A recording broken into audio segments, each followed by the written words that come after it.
Welcome back to Larry Reidy's America. This is a podcast where we pull no punches and tell it like it is. In this series, Dumbass Criminals, we don't glorify gangsters, we expose them. Hollywood may paint these outlaws as romantic rebels, but we know better. Today's episode is about John Dillinger, a bank robber, killer, and media-made icon who became public enemy number one. The truth, he wasn't a hero. He was a selfish thug who left a trail of fear, blood, and broken lives behind. So buckle up. It's time to set the record straight.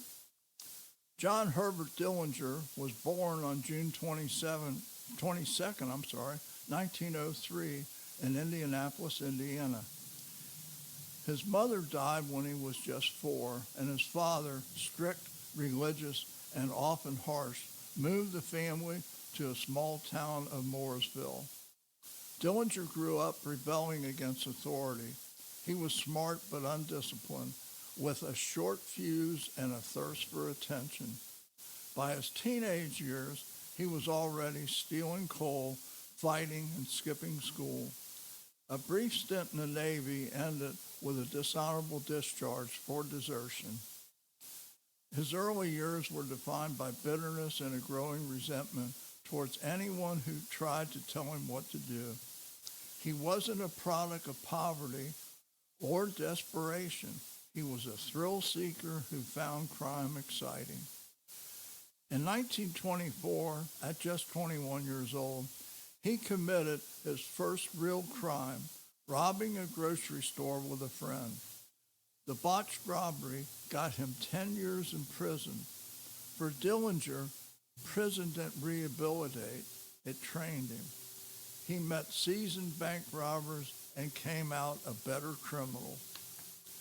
Dillinger served nearly 9 years at the Indiana State Prison. While there, he rubbed shoulders with hardened criminals like Harry Pierpoint, Russell Clark, and Charles Mackley, men who would later form the core of his gang. He studied bank robbing like a college major. He learned about alarm systems, vaults, getaway strategies, and how to use the media to his advantage. Prison was the turning point. He entered as a low-level stick-up artist and left as a professional outlaw.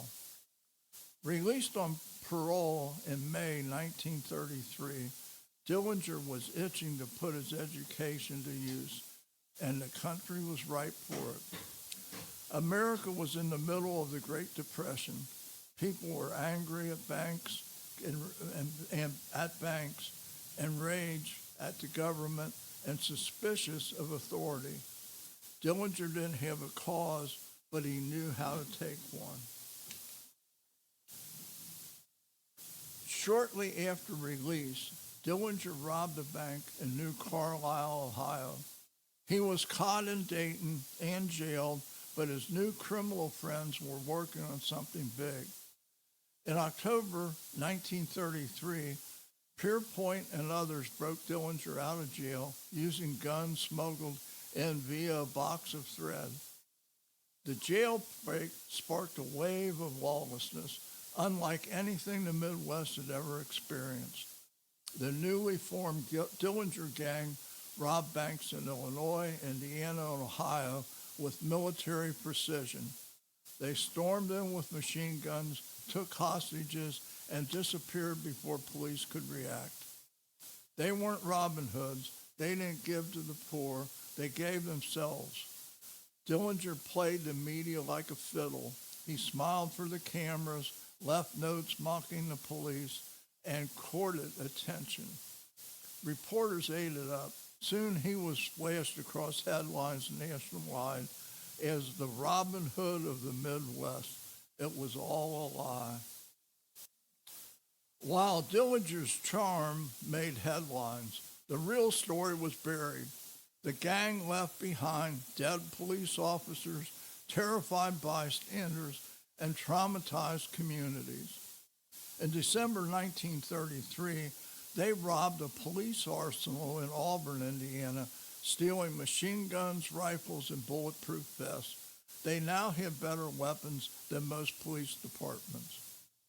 On June 15, 1934, they hit a bank in East Chicago. Patrolman William O'Mallory was gunned down during the escape, murdered in cold blood. Dillinger was charged with killing, though it was likely Pierpoint who pulled the trigger. It didn't matter, the group was violent and reckless.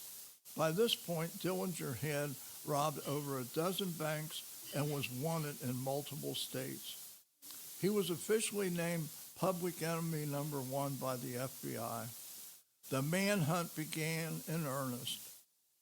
In January of 1934, Dillinger was arrested in Tucson, Arizona, following a fire that exposed him and several gang members.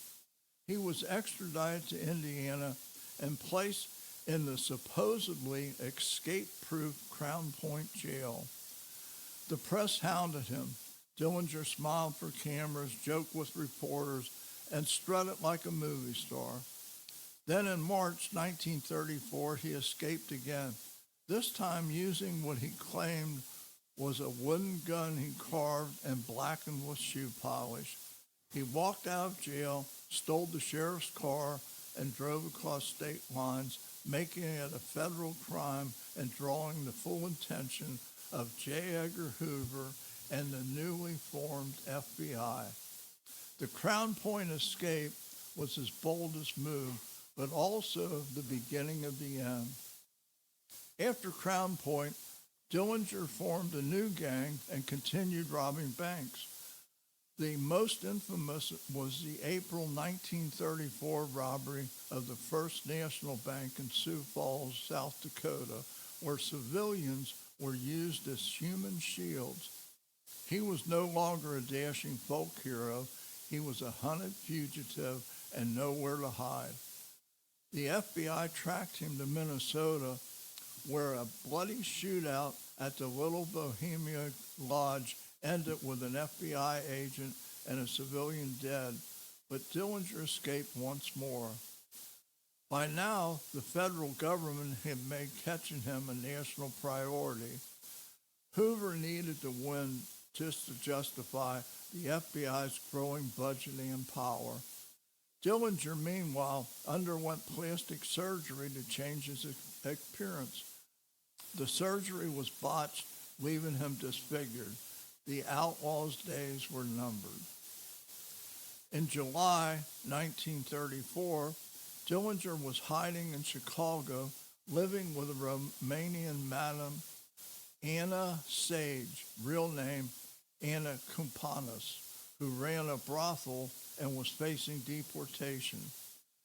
Desperate to stay in the country, Sage made a deal with the FBI. She would help them catch Dillinger in exchange for leniency. On July 22nd, she told Dillinger would be at the Biograph Theater that night with her mother and another woman. Sage famously wore an orange dress misremembered in history as red. As Dillinger exited the theater, FBI agents were waiting. He sensed the trap and reached for a weapon, but it was too late. They opened fire. Dillinger was hit multiple times and died on the sidewalk. The crowd rushed to dip handkerchiefs in his blood as souvenirs. What a sick population. Just like that, Public Enemy Number 1 was gone.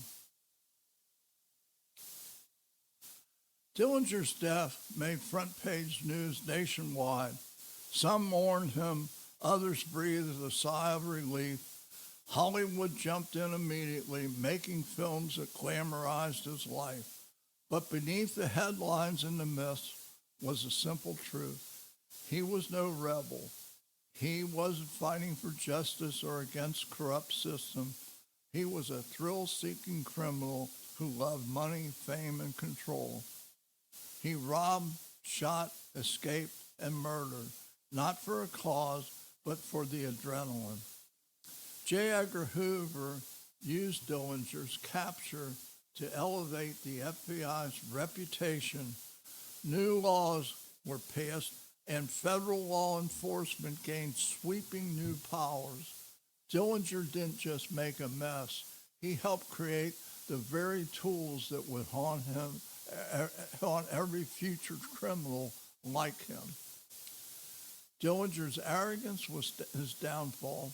He returned to his old stomping grounds. He stayed in cities full of informants. He trusted people like Anna Sage. He thought he was invincible, but every escape burned another bridge. Every robbery made new enemies. His gang dissolved. He became more desperate, more violent, more alone. His story wasn't tragic, it was stupid. He couldn't have disappeared. He could have vanished with the cash, but he loved the limelight more than he feared the law. And in the end, the spotlight killed him. Today, John Dillinger is remembered in museums, movies, and conspiracy theories. Some folks even claim he survived and lived under a different name. But the facts are clear. He was a bank robber, a killer, a danger to the public. He left behind no legacy of principle, no political mission, and no lasting contribution. Just a body count and a lot of headlines. And while the public once cheered him as a Depression-era rebel, the truth is far more simpler. He wasn't a working-class hero. He was a dumbass criminal who thought he was untouchable. Okay, well, let's look at his flaws, and then we're going to grade him. Dillinger used hostages as shields and left police officers dead in the lake. There was no regard for human life, so he was violent recklessness. His ego over strategy. He couldn't disappear with his money, but his obsession with attention made him sloppy and easy to catch. He had no moral compass. Unlike some outlaws who claimed to fight for justice, Dillinger never once stood for anything but himself. His public manipulation, he manipulated the media to seem like a Robin Hood, knowing full well he was just robbing and running. So John Dillinger is the definition of a dumbass criminal. He had talent, brains, and opportunity, but wasted them all chasing headlines. His life of crime didn't spark a revolution. It sparked his own funeral. Well, for the dumbass grade, he gets an A+, because he was really a dumbass. And I can't believe Hollywood and all these people that have written articles, newspapers, magazines about him. He's just a piece of shit. Okay, personal grade. As a man, Dillinger was selfish, manipulative, and violent. He cared about himself and no one else, not his gang, not his family, not the innocent people he terrorized. So as a human being, he gets a definite F. So anyway, John Dillinger wanted to be remembered, and he is, but not as, wait a minute, excuse me a minute here, but not for courage, justice, or principle. He remembered getting people killed, making stupid choices, and thinking he was smarter than everyone else. He wasn't a folk hero. He was a dumbass criminal who chose the spotlight over survival. At Larry Reidy's America, we shine a light on the myths and expose the truth, because behind every so-called outlaw is usually just a selfish punk who thought he could outsmart the world. Thanks for listening. This is Larry Reidy reminding you the real heroes build, cowards rob. Until next time, stay alert, stay informed, and don't let the movies rewrite history. God bless you. God bless the United States of America. And I will talk to you on the next podcast.